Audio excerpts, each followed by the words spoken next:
The guards had never seen anything like it. Right there in the middle of the chow hall, dozens of women stood frozen, staring at the giant metal pot that had just been dropped on the floor.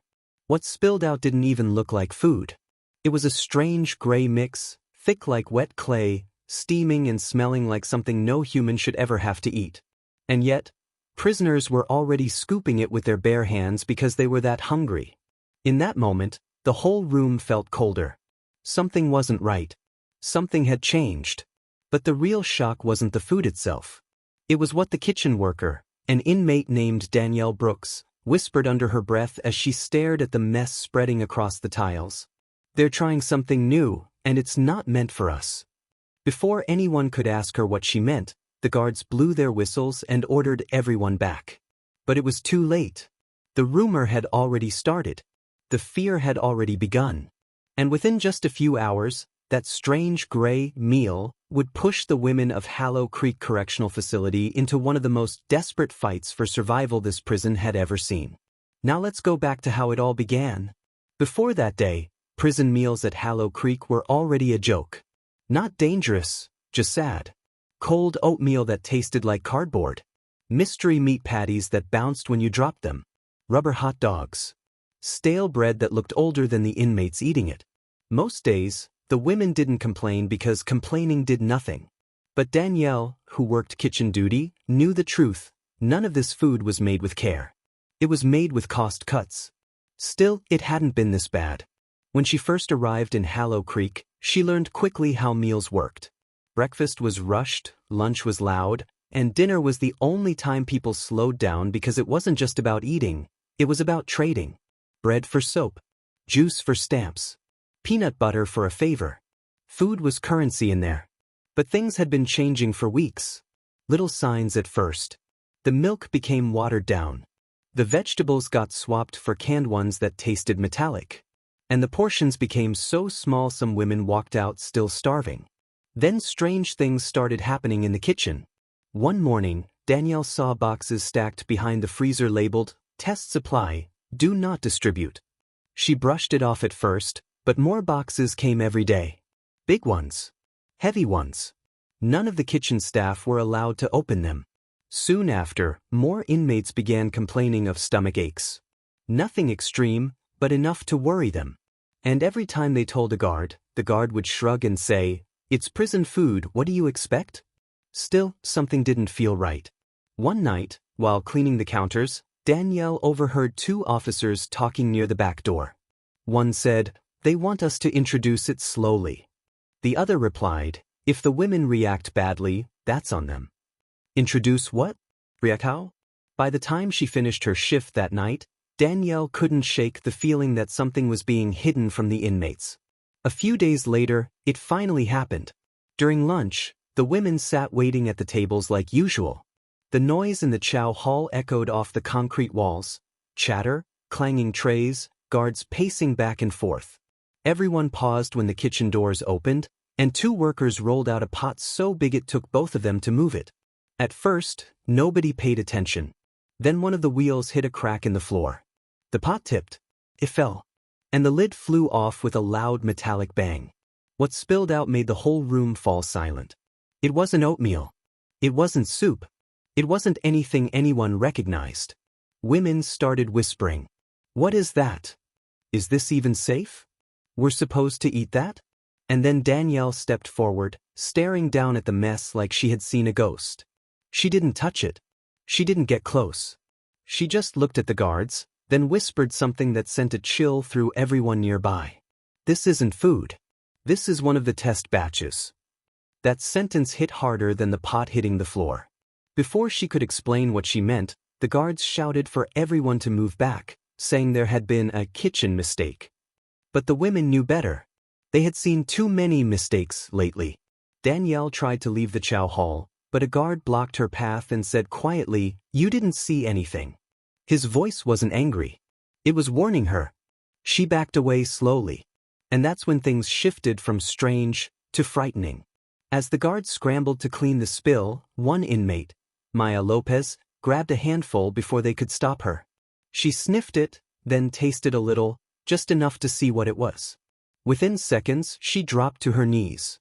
Her tray hit the floor, and the guards rushed toward her. For a moment, the chow hall stood still. Nobody knew what happened to Maya. She hadn't collapsed. She was awake, holding her stomach, breathing fast, trying to steady herself. But the look on her face said everything. Something in that strange gray mix wasn't normal. The guards rushed around her, telling everyone to stay back, which only made the panic worse. Anytime guards acted nervous, the inmates knew something was wrong. Danielle stepped forward, but another guard stretched out his arm to stop her. "She needs medical," Danielle said firmly. "We're taking care of it," the guard replied, but his voice sounded tight, like he wasn't sure. Two officers helped Maya stand and walked her toward the exit. She looked scared, but also angry.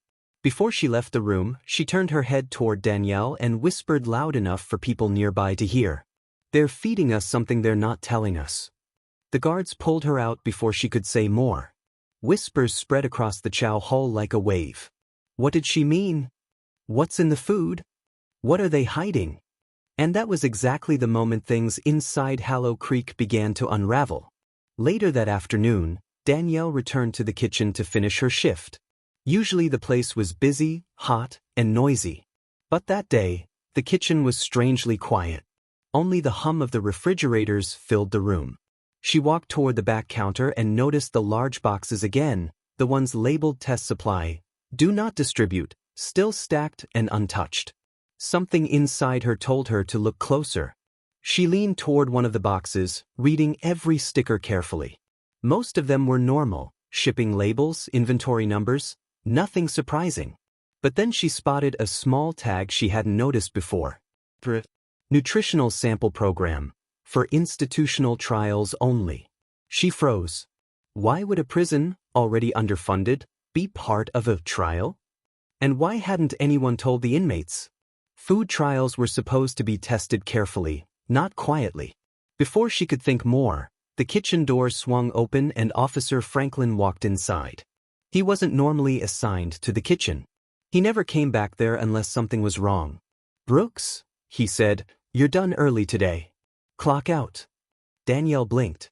"But I still have." "Clock out," he repeated, this time more serious. She didn't argue. She washed her hands, signed her sheet, and stepped out of the kitchen. As she walked away, she felt his eyes on her the entire time. By dinner, the prison was different. The women weren't talking loudly. People weren't laughing.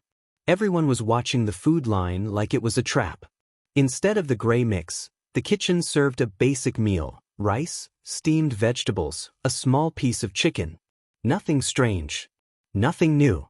Almost like they were pretending the afternoon never happened. But nobody touched their trays. Even Maya, back from medical, still pale, sat quietly, taking small sips of water, avoiding the food completely. Danielle sat across from her. "What did they say in medical?" she asked. Maya shook her head. "They said it was stress. They didn't even run tests." Danielle expected that answer, but hearing it made her chest tighten. "I'm telling you," Maya continued in a low voice, "that stuff wasn't meant for us. I tasted chemicals. It wasn't normal." A few women nearby leaned closer to listen. "So what do we do?" one asked. It was a question nobody had an answer to. That night during roll call, something unexpected happened. The warden herself showed up. Warden Harris was known for being strict, but she rarely came to the housing units. When she stepped inside, everyone straightened up. Her shoes echoed across the floor as she walked to the center. "I understand," she began, "that some of you are concerned about what happened in the chow hall today." All the women watched her carefully. "I want to assure you," she continued, "that there was no danger. The spill earlier was the result of a shipment mistake. The food was never meant for distribution, and no one will be eating it. Everything has been handled." Her voice was calm. Too calm. "If you feel unwell," she added, "medical is available. But we have confirmed there is no risk to your health." The room remained silent. Then, without taking questions, she walked out with two guards behind her. As soon as she left, the whispers began again. "She's lying. She didn't explain anything. They're covering it up." Danielle didn't say anything. She was trying to understand something more important. Why the warden looked worried. She didn't show it clearly, but her eyes revealed it. Someone high up was pushing this program, and she had no control. And suddenly, everything connected in Danielle's mind. The hidden boxes. The officers whispering. The rushed cleanup. The warden's forced calm. This wasn't a mistake. It wasn't an accident. Someone was testing new food supplies on the inmates without telling them. The next morning came fast. Danielle barely slept. Her stomach felt tight with nerves as she walked to the chow hall for breakfast. When she arrived, she stopped in shock. On the serving line, right in front of everyone, sat another giant metal pot. Covered. Unlabeled. The women froze. A guard stepped forward, lifted the lid, and a familiar gray steam rose into the air. Everyone gasped. Even the guard stepped back. Danielle stared at the pot, her heart pounding. It wasn't an accident. It wasn't a mistake. This was intentional. And before she could speak, the guard holding the ladle whispered under his breath. They said this time, "We have to serve it."